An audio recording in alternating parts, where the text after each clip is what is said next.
你感受过极致的威胁吗？兄弟啊，你要是不听走，我就把你放在这鸡汤里。哈哈哈哈哈！哪能啊！总裁真会开玩笑啊！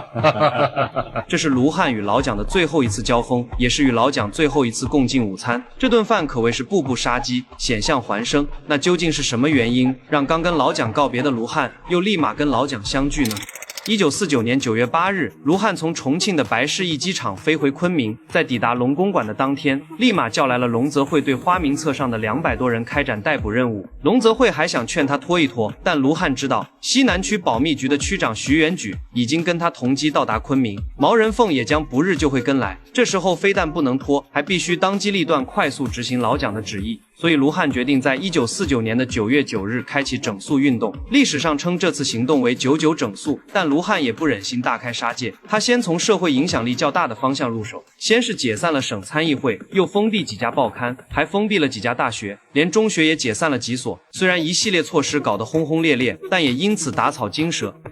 妈的，折腾了一夜，白辛苦，没抓到几个主要的。先吃饭，吃了饭再行动。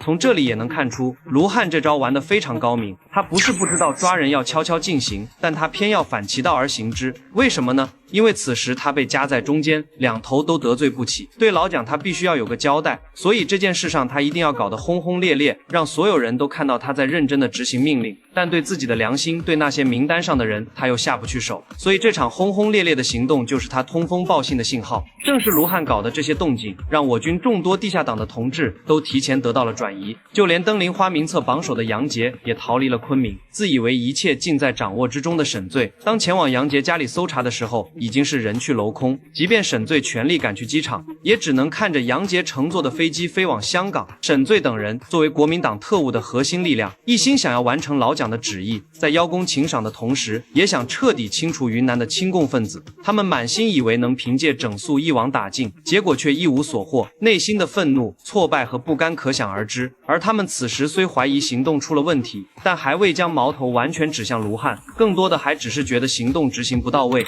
当老蒋得知杨杰逃跑后，很是恼火。于9月12日，他派毛人凤飞往昆明，继续加大对云南的搜捕和镇压。老弟啊，这儿的工作真让我有点失望，杨杰没干掉，我得很生气。99整肃你们也没准备好，只要我们肯下功夫，我们总不难找出共产党内部的一点线索吧。在审讯的时候，只要我们狠一点，我就不相信制造不出共产党内部的叛徒来。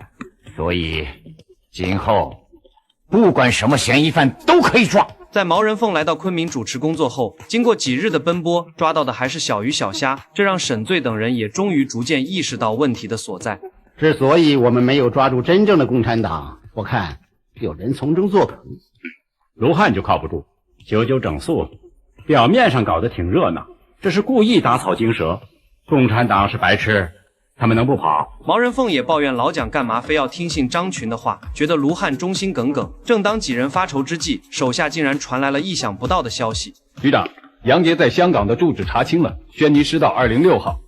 好，确定了杨杰的住址，毛人凤表现得异常兴奋，他当即命令徐元举立即安排台湾的杀手赶到香港刺杀杨杰。1949年9月19日，杨杰被国民党特务枪杀于家中。在他遇害后的第3天，也就是9月22日，周恩来在全国政协筹备会上为杨杰将军的不幸遇难致以哀悼。1982年，中华人民共和国民政部追认杨杰将军为革命烈士。当第2天吃早餐，卢汉在报纸上看到杨杰遇害的消息后，刚拿起的牛奶瞬间便掉到了地上，整个人脸色惨白，再也没有心情用餐。这一杯漏掉的牛奶摔碎的不仅仅是杯子，更是卢汉最后一个防线。杨杰的死向他表明了一个信号，老蒋的手段是没有底线的，天涯海角虽远必诛。他本以为自己的打草惊蛇能保住杨杰，结果只是把死亡的地方从昆明换到了香港。这一刻他才真正明白，自己在老蒋眼里和杨杰一样，都是可以随时被处理掉的棋子。杨杰的今天可能就是他的明天。正当卢汉一整天心情都不爽的时候，警卫却来报告卢汉，老蒋要来昆明，并且飞机已经起飞。这让一脸疲惫的卢汉瞬间打起了精神，立马就安排宏大的欢迎队伍在机场等候，并调集了大量的安保，保卫机场的安全。但当飞机降落时，走下来的却是老蒋的儿子蒋经国，见来的不是蒋总裁，把在场的群众搞得一头雾水。但见过大风大浪的卢汉很快就调整好了情绪，并主动带队上前向小蒋问好。为什么电报说蒋总裁要来，来的却是小蒋呢？其实这就是老蒋的帝王心术了。卢汉搞的这个99整肃，让老蒋对他已经心生疑虑，他不确定昆明是否安全，所以他派小蒋来打前站，名义上代替他来视察，实际上就是当个探雷器，看看卢汉的反应，看看昆明的布防，看看保密局那些人有没有掌握整个昆明。从你们谈的情况，更加证实了总裁的看法。卢汉这个人靠不住，迟早要背叛。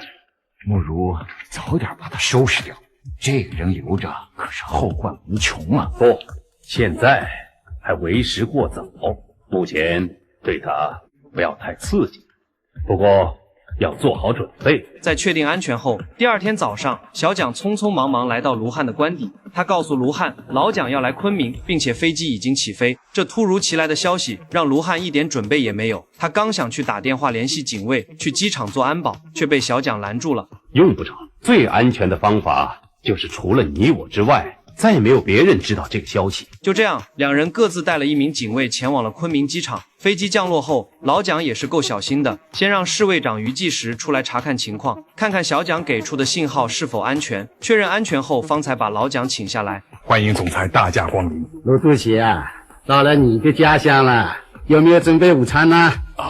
时间仓促，还没有准备好。今天就在你家午餐，好，尝尝云南的风味。老蒋到达昆明已近中午，卢汉为了给老蒋接风，安排了云南的特色菜汽锅鸡和过桥米线进行招待。在用餐时间，老蒋也不忘调侃一下李宗仁。德公一提起汽锅鸡就说烫嘴，这是对你们云南的恭维吧？德公嘛，又想吃又怕烫。其实一掀开盖子就不烫了嘛。有道理，有道理。最烫的还是过桥米线的这碗鸡汤。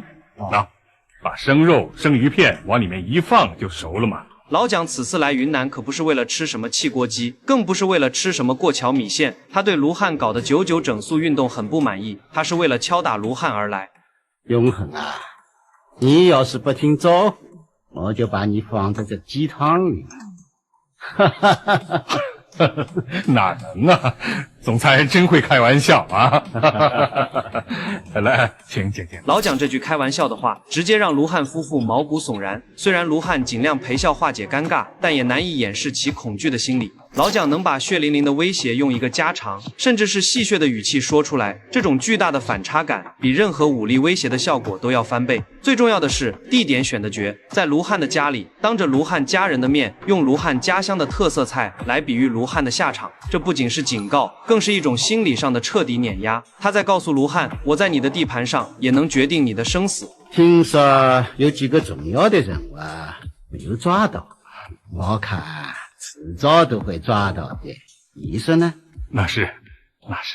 我以水代酒，这大西南半边天就依仗你了。酒足饭饱后，老蒋又同卢汉商量了汤瑶的部队入驻云南的事情。说是商量，其实就是下命令让卢汉配合中央军入滇。交代完事情后，老蒋便以华南战事紧急为由离开了昆明。